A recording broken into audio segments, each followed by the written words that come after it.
Dan dalam pada itu, majlis mengucapkan ribuan terima kasih kepada rakan-rakan penaja yang turut sama menjayakan program istimewa ini, MC-MC, YTL, Petronas, TNB dan tajaan hamper oleh MyDeal.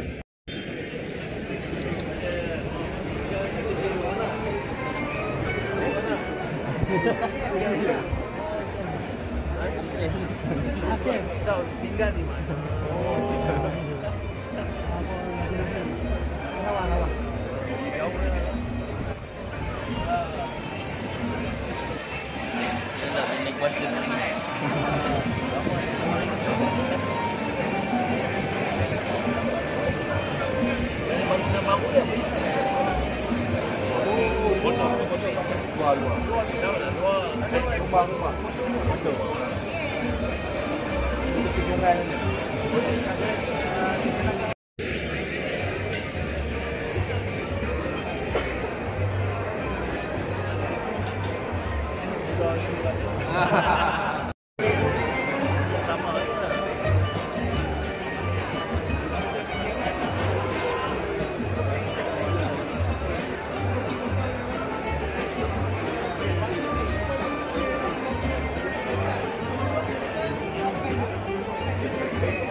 Dan merakam gambar bersama senaskah buku ini yang berkukuh peranan IIM sebagai institusi utama dalam memperkasakan intelijen negara. Ia juga berpotensi dijadikan modul latihan bagi penjawat awam serta rujukan akademik di universiti dan IPTA di seluruh tanah air.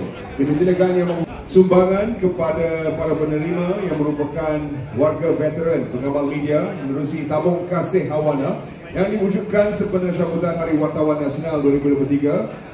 Bertujuan menyatuni wartawan dan pengamal media sama ada yang masih dalam perkhidmatan maupun yang telah bersara yang uzur. Bekas sub-editor di Straits Times yang diwakili oleh anak Mahruzahrin bin Maskar. Bekas ketua pengarang bahasa Melayu bernama diwakili oleh Nik Nur Emar binti Nik Muhammad anak beliau.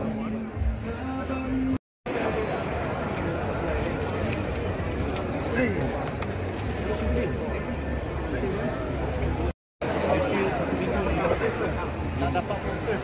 Ya, ibadah.